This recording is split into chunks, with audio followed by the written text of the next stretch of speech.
Corona संक्रमण काल के पहले दौर से ही सेवा की मिसाल पेश करने वाले घोसी लोकसभा क्षेत्र के सांसद अतुल कुमार राय ने दूसरी लहर में भी 25,000 लोगों तक मदद पहुंचाने के बाद अब तीसरी लहर में लोगों की सेवा की तैयारियां शुरू कर दी है। बुधवार को कोविड मरीजों की सेवा में लगी टीम को सांसद अतुल राय की ओर से प्रशस्ति पत्र एवं अंगवस्त्रम देकर सम्मानित किया गया। गौरतलब है कि नैनी जेल में रहते हुए भी सांसद अतुल राय जनसेवा के कार्य में कहीं कोई चूक नहीं होने दे रहे हैं।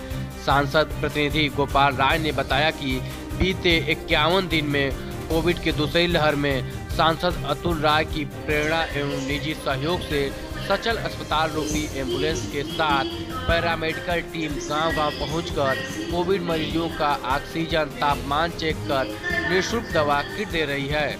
अब जहां दूसरी लहर में संयमित हो रही है, इसको लेकर के अब जब संभावना जताई जा रही है कि तीसरी लहर भी आएगी। ऐसे में ये बताते हैं कि दूसरी लहर में 832 ग्राम सभाओं के 23,275 लोगों तक दवा पहुंचाई गई है। वहीं अब तीसरी लहर की भी तैयारियां शुरू कर दी गई है। इसके लिए टीम में शामिल पोस्ट कोविड मैनेजमेंट की ट्रेनिंग दिलवाई गई। इस अवसर पर जनपद के कई प्रतिष्ठित लोग मौजूद रहे और सांसद अतुल राय के कार्यों की सराहना की। इसके साथ ही इस जो टीम में मेडिकल के सदस्य हैं, उनकी भी लोगों ने काफ़ी प्रशंसा की और तहे दिल से उन्हें शुक्रिया बोला। लगातार एक टोल फ्री नंबर जारी हुआ जिस पे घोसी लोकसभा के लोगों ने कॉल किया और हमारे जो एम्स के डॉक्टर है, एक पैनल जिसका सांसद जी ने गठन कराया था टेलीमेडिसिन सेंटर का, उसके द्वारा ये पैरामेडिकल के स्टाफ जिन लोगों ने भी हमारे टोल फ्री नंबर पे संपर्क किया, हम उनके यहाँ निःशुल्क दवा पहुँचाने का काम किए।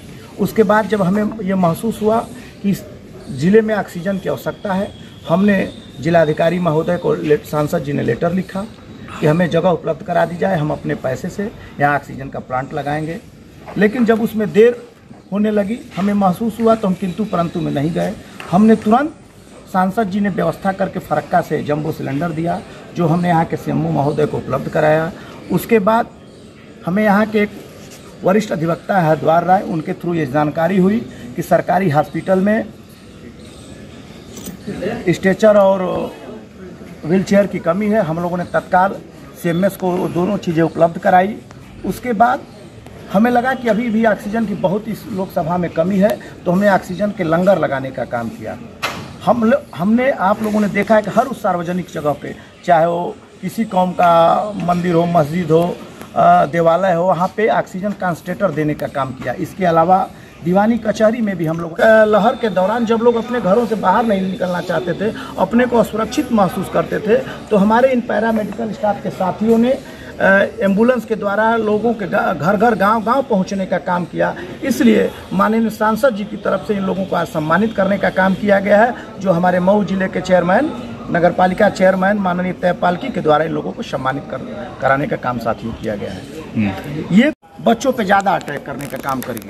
तो माननीय सांसद जी ने, चूँकि ये हमारा 2 कार्यक्रम इन दोनों लहरों के शुरू होने के बाद हुआ था, लेकिन अब हम पहले से सचेत हैं कि जो ही घोसी लोकसभा में तीसरी लहर आएगी, हम उसकी व्यवस्था पहले से करेंगे। इसमें क्या क्या बृहद कार्यक्रम है, ये मैं आपको डॉक्टर दिनेश जी बताएंगे। ये डॉक्टर जी, मैं डॉक्टर दिनेश कुमार कार्यक्रम में मैं शुरू से लगा हूँ और गांव-गांव हर तक जगह करके सारी चीज़ों को देखा जा रहा है। जो भैया ने, गोपाल जी ने बताया है कि आपको तीसरी लहर आने वाली है, उसके लिए सांसद महोदय की तरफ से हम लोगों के लिए एक जागरूक तौर पर बता दिया गया क्या करना क्या नहीं करना। हम लोगों ने प्रोटोकॉल बना लिया कि वो समय आने से पहले ही हम लोग उस चीज़ के लिए तैयार हैं।